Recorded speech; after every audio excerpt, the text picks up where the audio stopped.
Welcome to the first Twitch session from the Data and AI community. Today, as you know, we are going to talk about the introduction to roles in data, and we are going to see who are the projects in this sector. Remember that you can make any comments, any questions in the Twitch chat, or later when we upload this video in YouTube, you also will be able to do comments, questions there. So today we have Ayose with us. If you want to present, please, Ayose. Say that I'm Ayose Iturralde. I'm data principal here at Ernie. I arrived to the company 6 months ago. Before that, I was working in Entity Data Center of Excellence.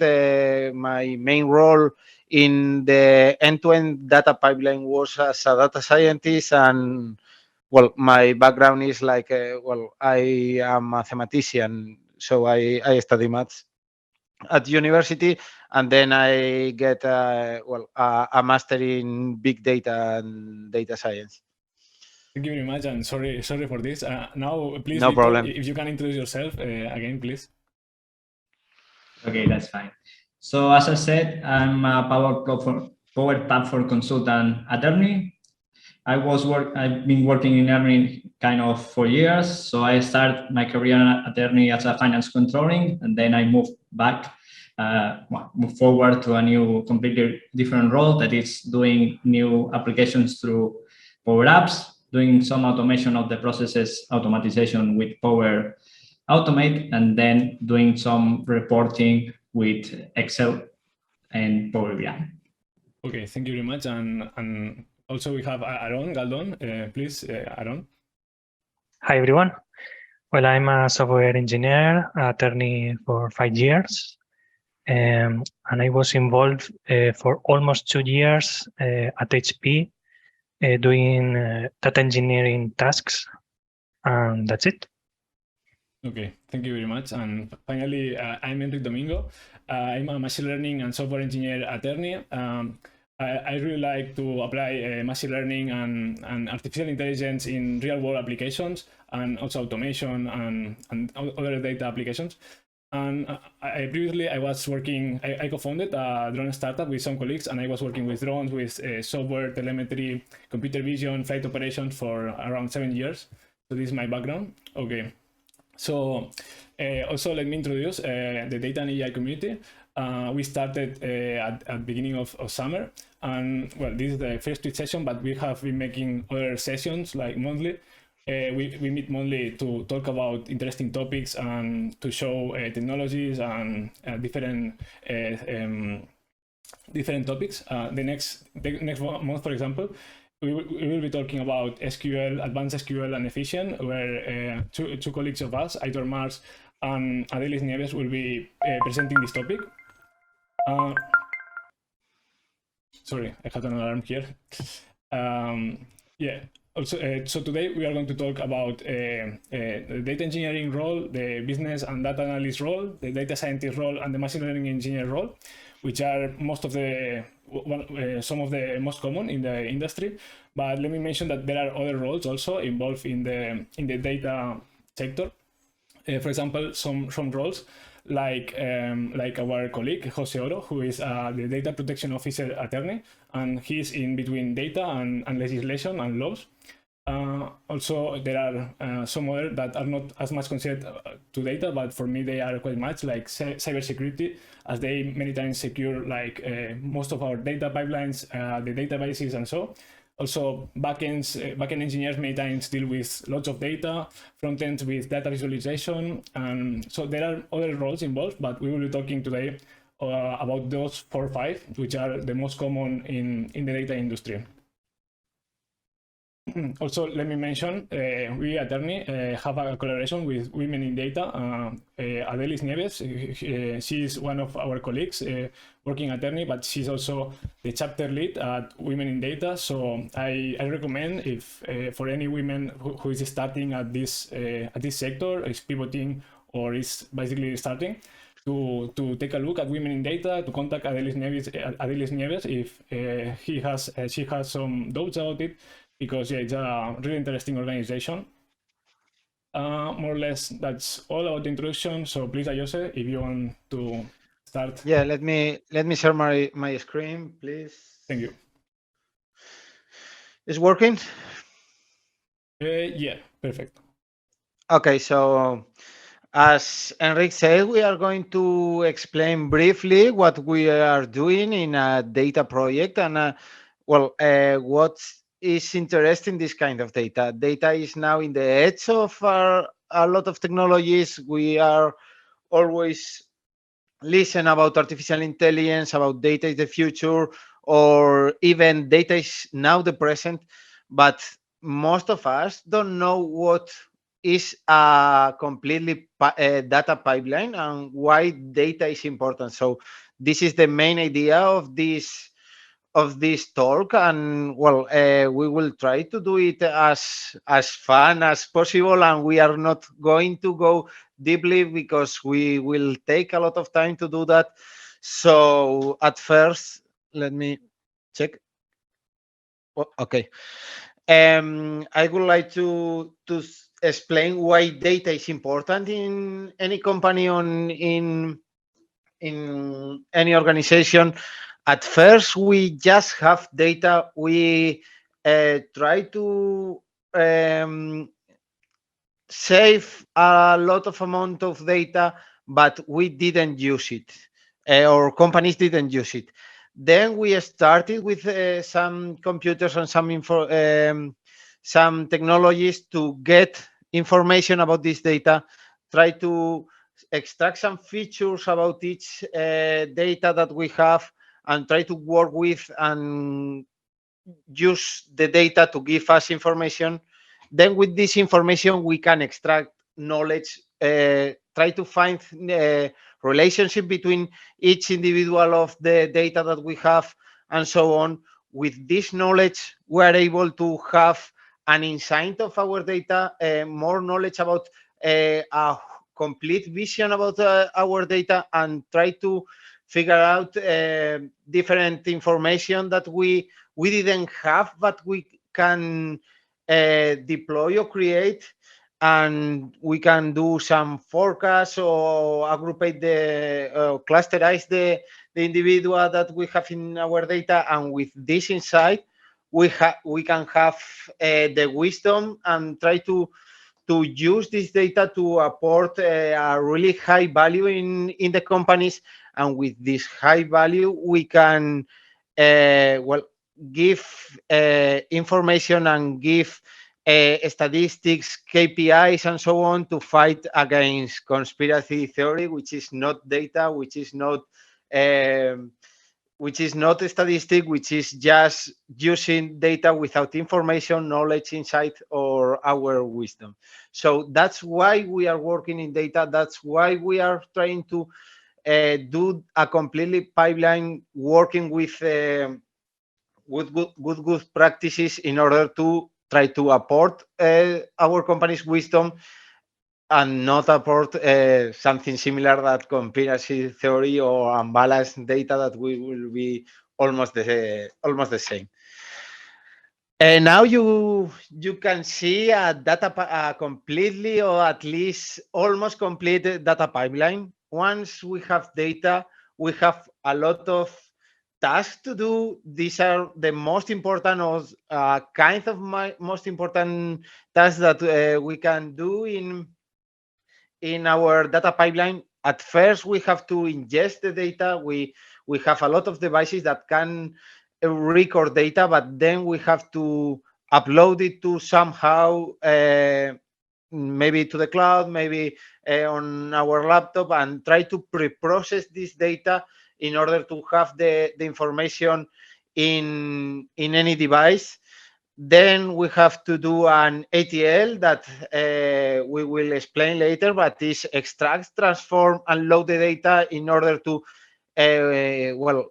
data people say clean the data, try to apport quality for this data, try to clean some errors that can be for the device, try to analyze the data and understand the data.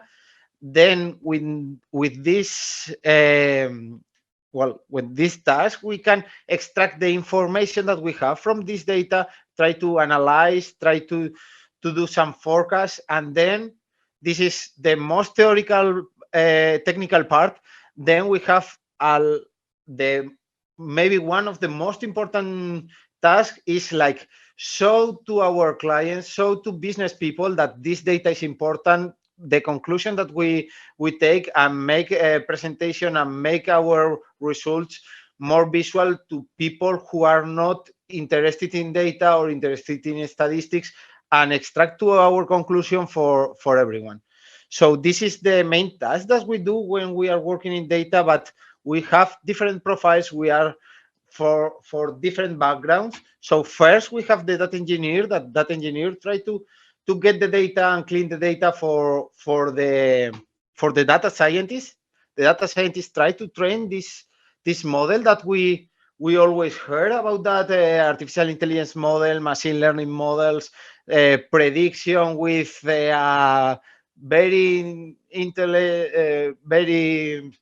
very clever devices, smartphones. Well, we are on the edge, so these kinds of technologies are used by data scientists. Then once data scientists and data engineers have been work, the machine learning engineer try to keep all these duties automatized, try to keep living the life cycle of the data, continue working, and if we have to upload the models or the way that we are ingesting the data, the machine learning engineer is the person that are in charge of that. And then we have the data analyst that try to extract the information that the models give to us, and the data that we have give to us, and present to business people and try to show that our results have sense and what are our conclusions. And then I'm almost done. So if Nice. Aaron, would you like to? Yeah, okay. Well, my role is data engineer. I think it's the most IT-related role in my personal experience. I was admitted in that role by providing a lot of developer experience, IT management, Linux, and the work was quite varied. We had from developing Python applications like microservices on Docker containers to microservices with APIs to publish the data.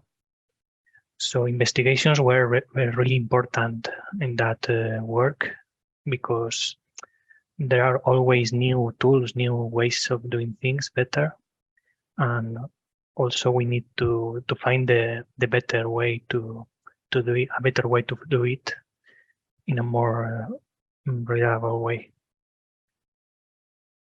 Okay,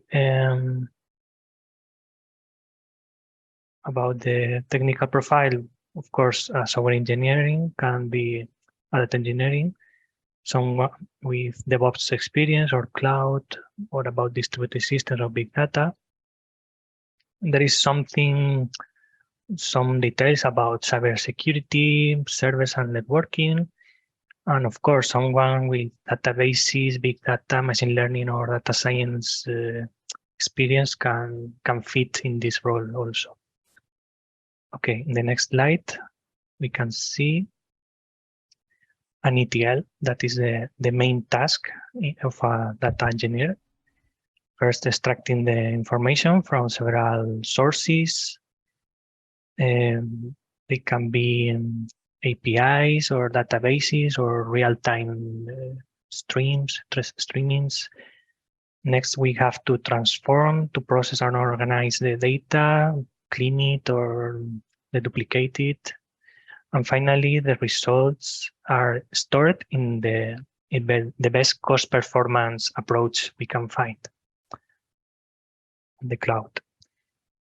Okay, and the next, the skills and tools we probably need to learn or to already control, to already know. Python, I think, is the main language for programming. Java is also a good experience. Scala as well.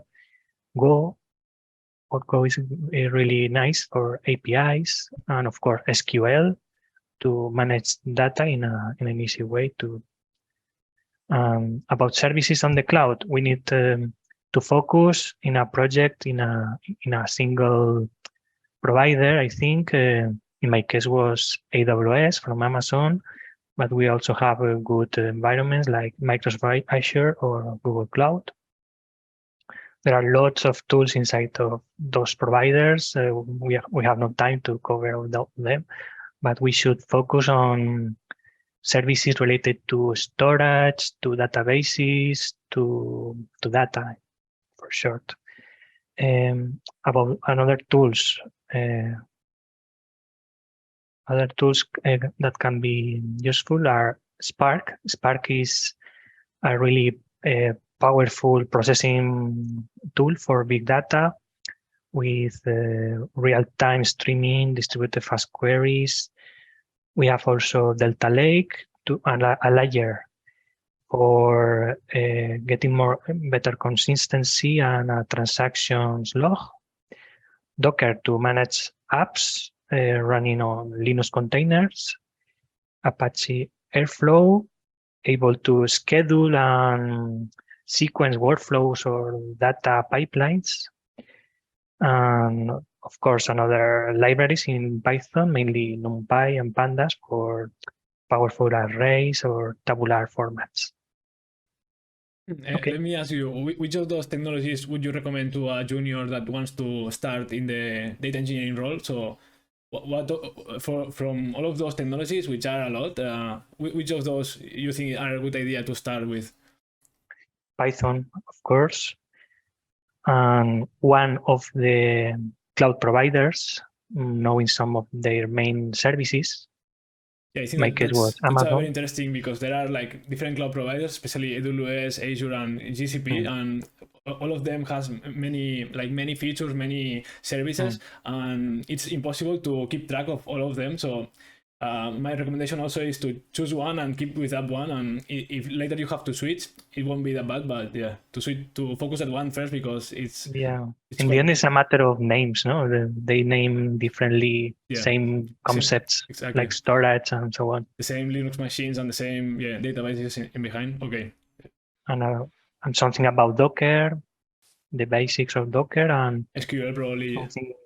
SQL, of course. SQL is a must. And a bit further can be knowing something about Spark could be really useful as well. Okay, great. Thank you. The next slide. Okay.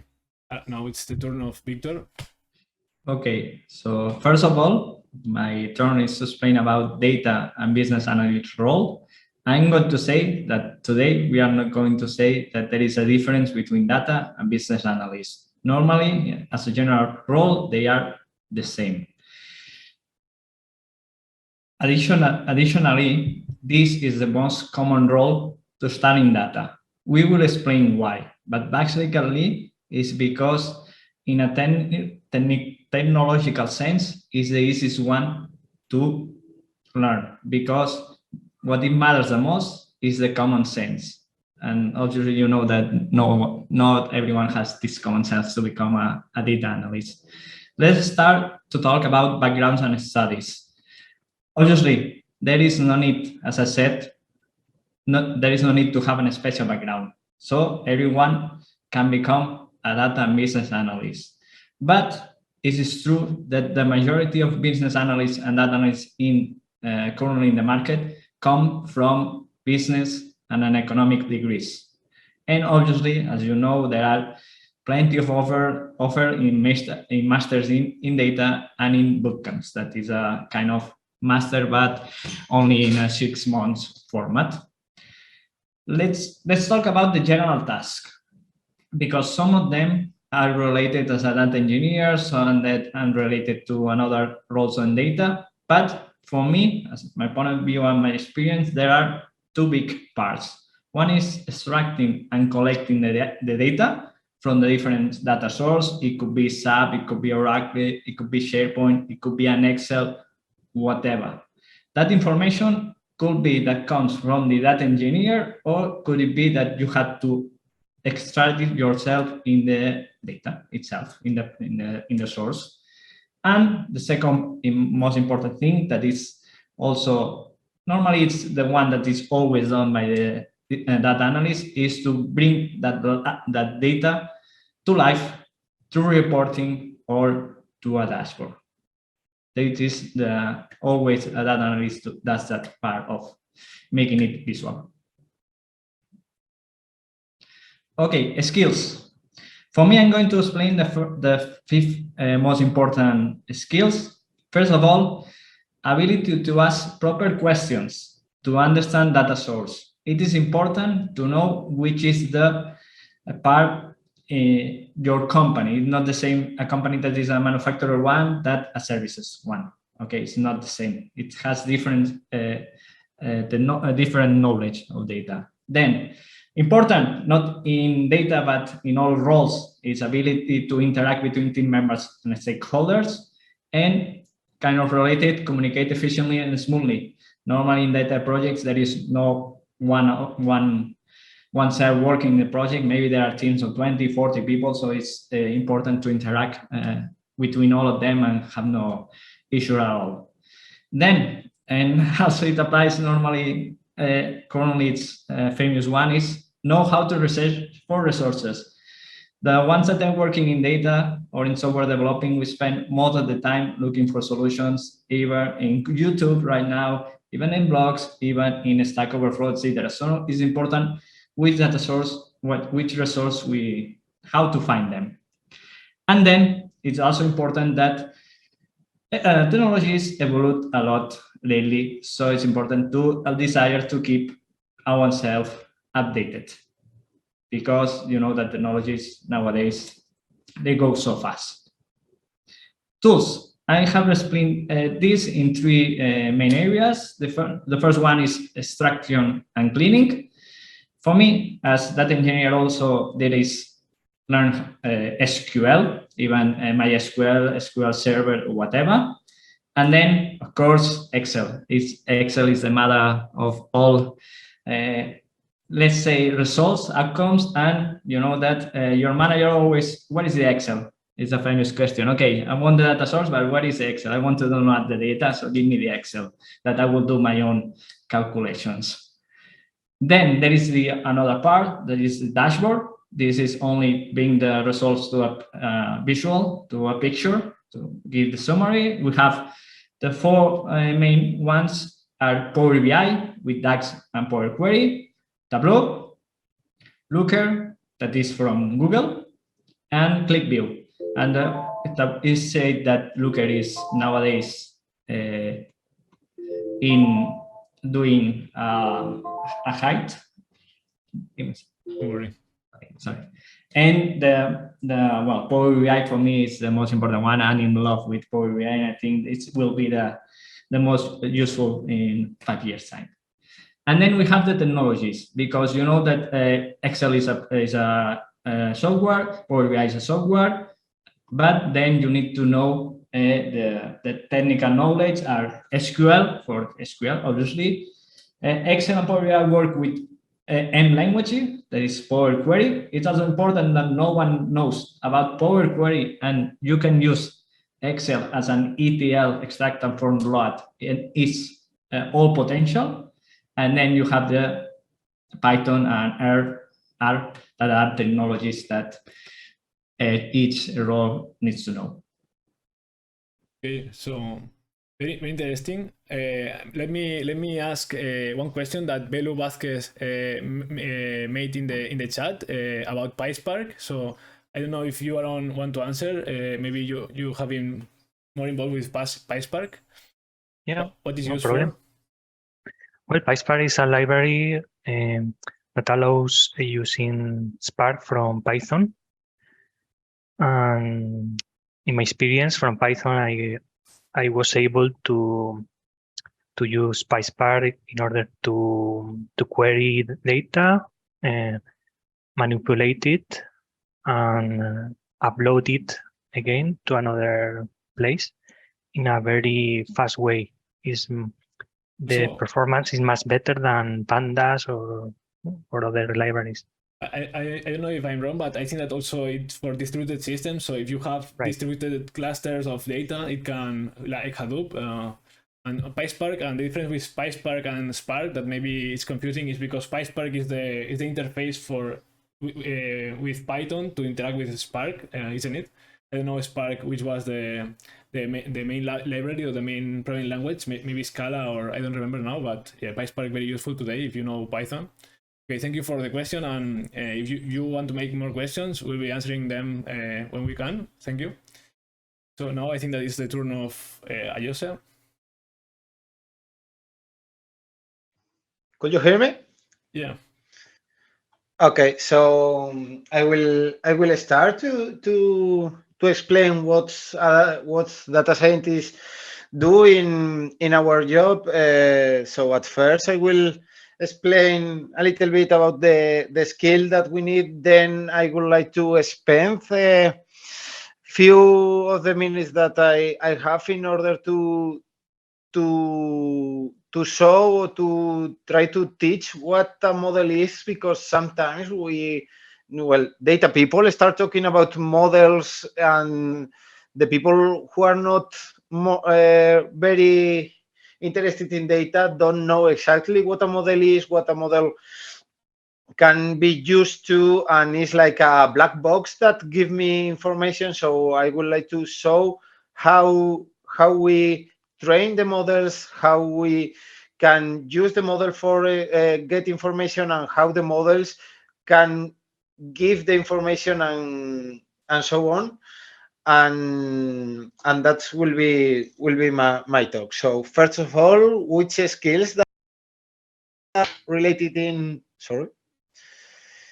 in data scientist role, the background and studies normally are people who are in telecommunication engineering, mathematician, computer science, statistic. It's not mandatory, know about that, but it's like really interesting know about statistic, about maths, about programming, because there are a really technical role. It's a very technical role, and you have to know how to program, to know what the models are doing in order to make some assumptions and make some decisions, and try to choose between different models and try to avoid the problems that we had. Our general tasks are understand the data that we have, because we have a real data that are taken in real problems, and try to solve this problem. So we have to transform the data, train and compare different models in order to choose which is the best one to keep going with that, and give them to the machine learning engineer in order to create a life cycle to live there. And well, one of the most important tasks that we did is communication and visualization. We have to show why we took the decision that we took. And then we have a domain knowledge, which is very important. We have to talk a lot with the client, with the people that know about the data, are experts in the use cases that we are trying to work with. Because sometimes if we don't take some assumption that could be trivial for the expert, we can have an unuseful models. And the main technologies that we use is Python. We are mostly programming in Python, and we can use different libraries inside Python. We can transform the data using pandas and NumPy. We can create and train the model using sklearn. or even if we want to work with a large amount of data and have enough data to work with deep learning, we can use PyTorch or even TensorFlow, which is not in the meme. But these are the main libraries that we work in Python, and also we use Matplotlib in order to show our results and try to plot some graphs in order to see if the model fits or not for the use case that we have. And then what a model is, I always say the same example to teach what a model is. And I always say that a computer or a model have the same way of learning that a baby. When we were babies, we learn a lot of ideas just because of the experience. And what I mean about experience, if we want to know what a chair is, we start looking at a lot of chairs, no matter what's the color, no matter the use of the chair. We can use the chair for having lunch, even for resting during fishing, or just to watch a TV match, football match on our living room. And during the I will say years, or at least months, we show different chairs, and our family give the information that these objects are chairs. And over the years, we have the idea of what a chair is.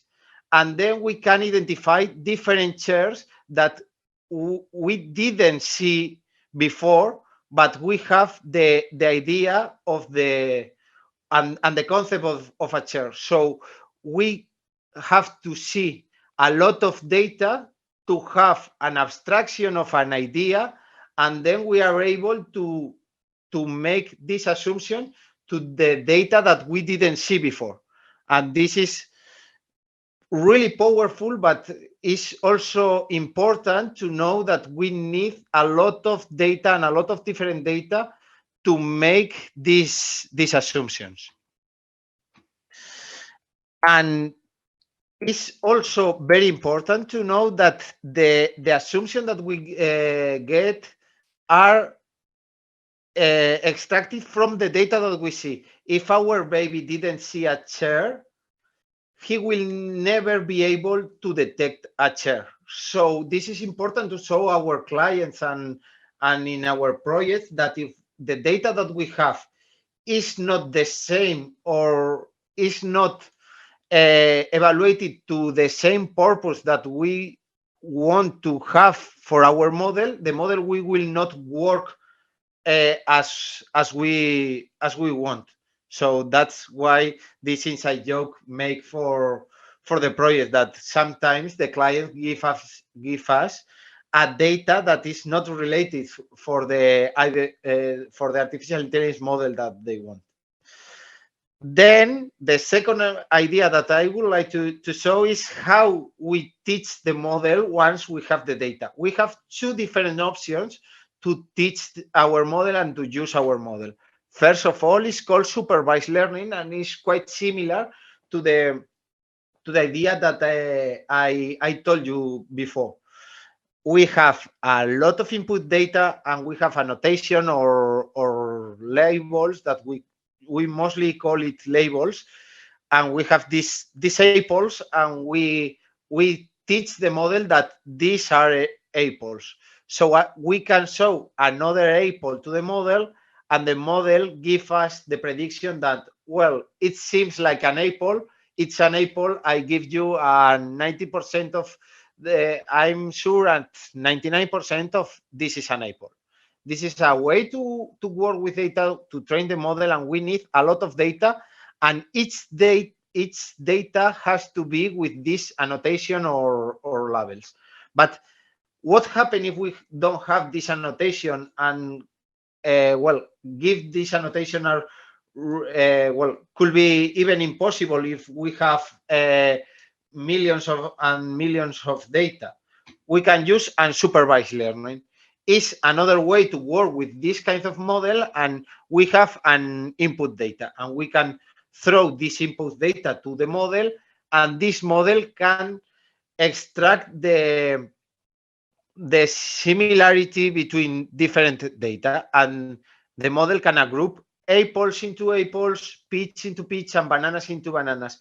But we have to take care, and we have to take in account that the model is not saying that apples are apples. The model are just saying that these all individuals have something in common and are really different between the other groups. And then we have to say that, okay, this group 1 is apples, this group 2 is peaches, and this group 3 is bananas.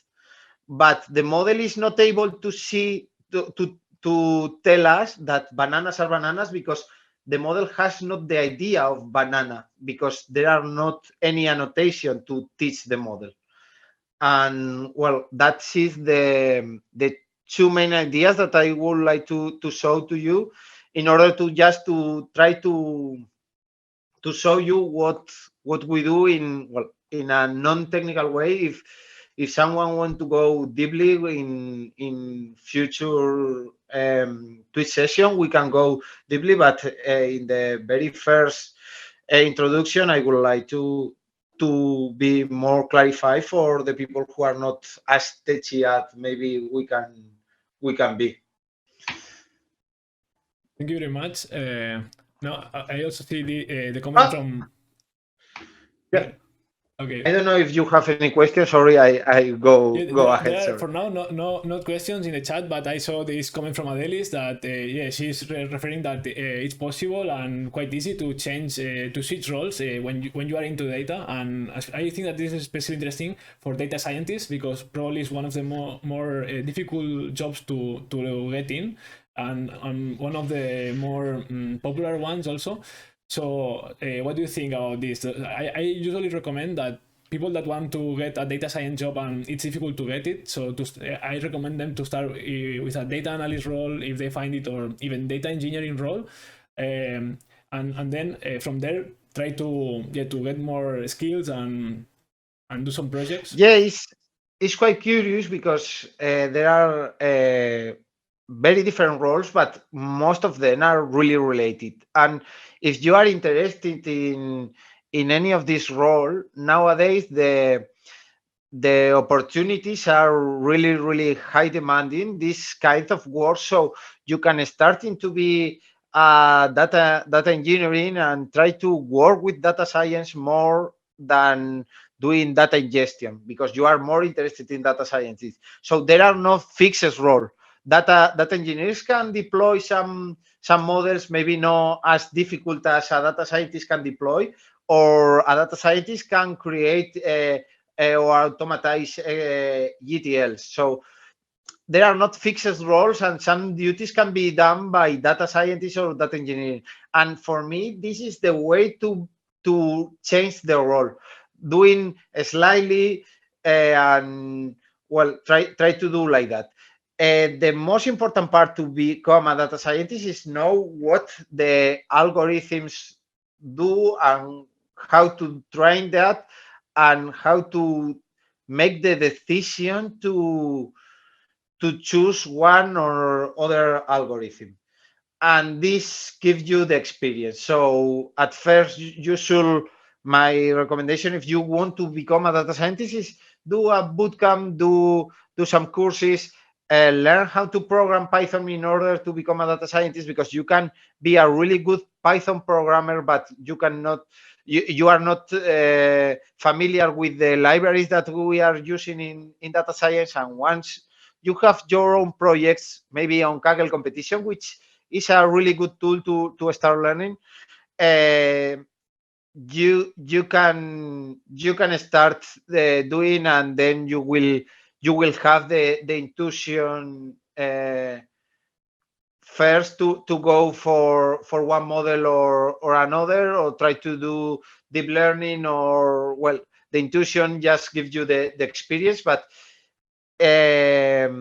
about my experiences, quite easy if you are really interested that you want to work hard in order in changing some roles. Sometimes the main problem is like as Victor said, data analysts sometimes are people who came from business or came from even from loyal background, and they don't know how to program. They have very difficulties to understand the maths and the statistics that are inside the models, and then they have to learn a lot uh, to work with these models.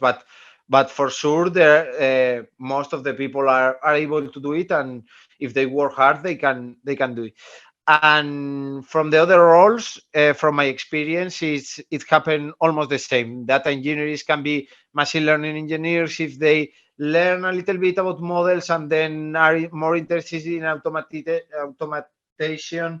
Machine learning engineers maybe could be more interested in data cleaning, so they want to start to become a data engineering, so they have to learn more about SQL and so on. But most of the roles are really related, so it's very possible, and it's not crazy to think about changing the role. Yeah, exactly. I don't know if Yes. I answered the question Yeah, I of think that it's Adelis. quite clear, and yeah, we share a lot of tools, and yeah, and also we work together. So it's a common misconception that someone that wants to be a data scientist and he or she doesn't get the job, they don't want to get any other data analyst or so, because they are afraid that they will be only on data analyst for the entire life, but this is a misconception, and it's very easy to change and to learn from one to the other. Exactly. Okay, so let's go with the last role. So lastly, I will explain about machine learning engineering, or what I do. So in my case, I started, well, in my previous company, working with drones and so, I was doing other things, but one of the features of our drone was that it has a camera that could detect like infrastructures like power lines and also people and cars. So this is a feature that we found interesting to integrate, and it was like some years ago when computer vision was starting. So there, I learned, like, first of all, I learned about these deep learning models and so. I wasn't behind all of it, but I was in the pipeline of training it and so. And also I was responsible to gather data to train those models. So and I saw the reality of it. And one thing is, when you, for example, at Kaggle or some online platforms, they give you the clean data and you train a model, and you just use it in your computer once. But the other thing is when you need it for a real case, and you need this to work, and then to scale it to different devices, or to scale it and implement it in real applications. So then I realized the importance of not only the data science part, but then to be able to apply it. So basically, a machine learning engineer, that was my experience, more or less. But basically, a machine learning engineer, what it does is to work very close to data scientists, to take their AI or deep learning models and implement it in applications. They can be like cloud applications or mobile applications. So the productionizing it, basically preparing the ingest of data, the pipelines for the input of data, then the output with the results. And basically, yeah, they are like system architects of these systems. And this is a role that can vary from a company to a company, or from use case to use case.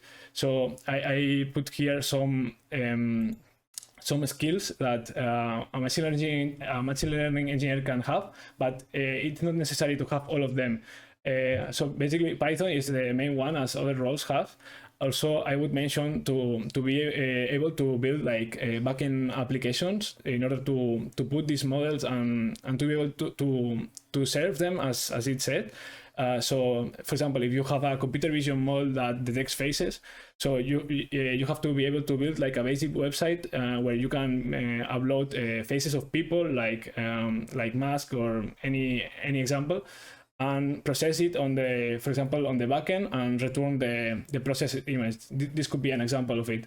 Also, this could run on mobile devices. So there are some machine learning engineers who are more experts on deploying models on mobile phones or tablets or machines or different devices. And well, also as said in the data engineering role, it's important to have cloud skills. But as we said, there are different cloud providers, and every one of those is quite difficult to learn for itself. So focus on. I didn't put any specific cloud provider here, but basically AWS, Azure, or GCP. Choose one and focus on that one first. Also, there are some machine learning engineers who has to focus more on C++, for example, and CUDA, which is a library from NVIDIA, very popular in deep learning, but some of them focus on optimizing. So, for example, data scientist doesn't know about this high-level low-level architectures and programming languages. So these machine learning engineers could help data scientists to optimize their programs to make their models to work faster. So there are like different branches and different skills. And yeah, basically they have to understand from the engineering point of view. So the main difference between a data scientist and a machine learning engineer for me is the word engineer or scientist. So the data scientists focus more on the business logic and how to solve the problem, and then the machine learning engineer focus more on how to deploy this solution and how to scale it, and be sure that it will work the same way as it was in the environment of the data scientist, because this is something that also happens.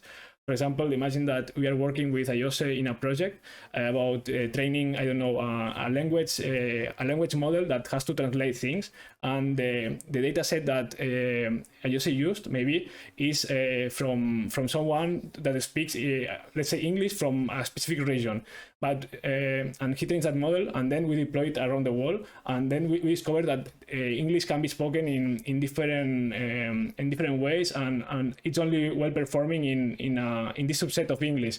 So this is about being able to understand the end-to-end pipeline and to find these possible issues that can happen when you put your model into production and with real data.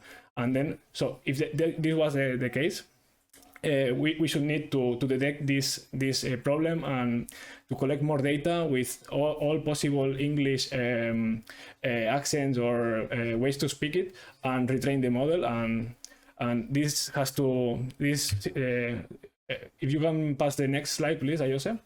This, and what I explain now is well, it has 5 points. Sorry, if you can pass the 5 points, Ayose, please. If you can pass like 3, 4, and 5. Okay, so this has to do with this new concept that appeared like 2-3 years ago. This is machine learning operations, and this is a better idea of what a machine learning engineer can do. So normally in a normal software development, you have from these 3 circles, the ML, Dev, and Ops, you have the middle one and the right one. So you develop some applications, and you then have to deploy and operate them and monitor. And this is a continuous cycle to improve, to detect failures, and to basically this is the normal DevOps cycle. So here, as our machine learning models will need to be implemented in real applications in order to make use of them and have a return and to serve the company, we need to integrate these new concepts, model and data, basically. So AI and data to these DevOps cycles that we already had before. So and the traditional tools to do that are not well suited for that. For example, GitHub and Git is well in order to track like changes in code, but it's not prepared to track changes in data or changes in models. So we need specific tools to increment these functionalities that we already had in normal DevOps. And also the image from the the bottom on the left, it's also another idea that normally when we think about a machine learning application or like a computer vision or one of the most popular ones, we think that everything is is machine learning, and we only think in the machine learning part the most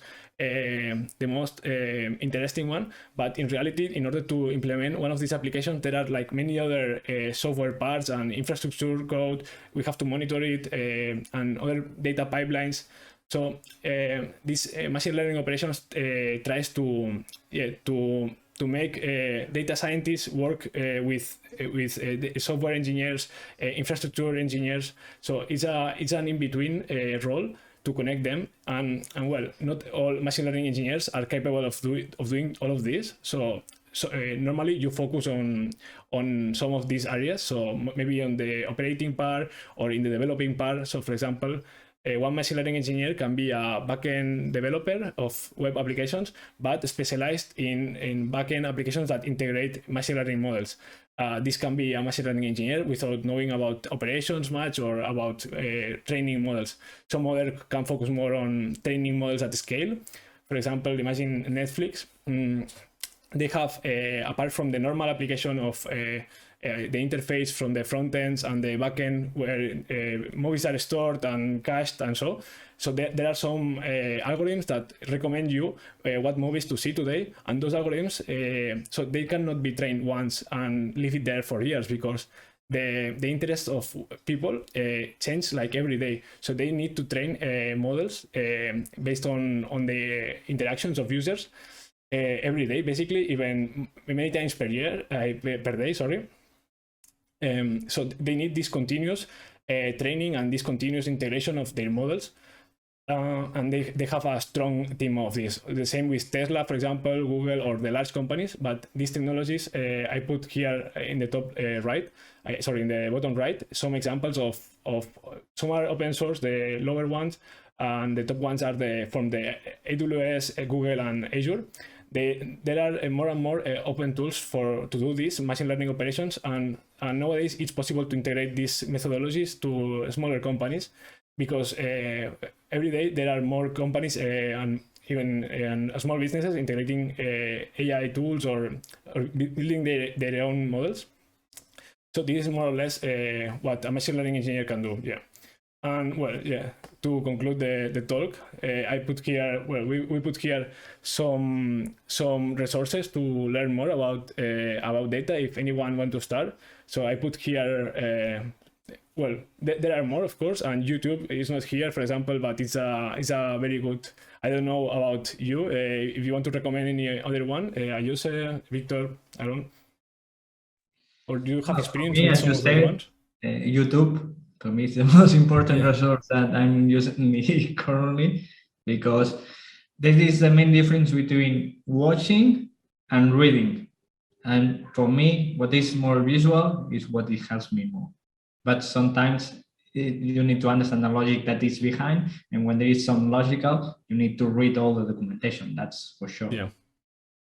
So for me, from those here, I tried maybe half of those, but Kaggle for me was one of the I still learn there like every month, and we also participating with the community. With some of us participated in a competition there where we learn with image segmentation to detect cells in biopsies, for example. And it's a really interesting platform, especially for data scientists and machine learning engineers, especially data scientists. And also I tried FreeCodeCamp, Coursera. Also, if you are at Ernie pays you some of these platforms, so very interesting if you are thinking about to join. Also, I remember now the comment from Belu Vazquez that she said that there are open positions at Ernie on data engineering especially, so always keep a look at our open positions as we are growing in data. I don't know, Aaron and Ayose, if you have experience also learning in some of those platforms. I would like to add that sometimes we give extra importance to university courses and to university degrees and masters, and there are really good courses in Coursera and Udemy at least, but most of these platforms are really good information, really good courses. Some of them are quite expensive, but most of at least Ernie, but I think a lot of companies will be pleased to to pay these courses for his employees, and don't doubt in try to join these courses and follow this online platform, because sometimes, I will say most of the times, at least at technology that are changing a lot, are even more interesting in order to be prepared to the companies that universities. You also, Yeah, I So totally agree. these are Nowadays, you can really become a data engineer, a data scientist, or whatever without spending 4 years. yeah, also because some Exactly. of the tools that we are using today, 4 years ago, they didn't exist. Not all, but there are like TensorFlow, PyTorch, for example, very common in data science. They are around 7 years old, more or less, 7, 5, and many others are like 2, 3, 4 years old. There are some about data engineering that are maybe older, but they are evolving so fast. And yeah, so someone that studied anything about data 10 years ago at university, it has to keep on training, because otherwise it's impossible to work today at data if you are not training constantly. Exactly, and from my experience at university, it's really difficult to change the topics that they talk about. So they sometimes use uh, non-useful or old-fashioned tools. So please have a look about Coursera or Udemy. You can contact me on LinkedIn, or if you are attorney, on Teams, and I will be pleased to recommend some courses depending of your experience and your main goals. Also, Adelis now is recommending DataQuest also, if anyone wants to try it also. And well, more or less, we are on time, 7, so we could leave it here. So thank you very much for joining us today, and also follow the Ernie channel on YouTube, because we will be on the Twitch channel also, because we will be doing more content from now on, more tutorials, also maybe some videos in YouTube. So follow us also to learn more about this, and thank you very much for joining, and see you. Bye bye.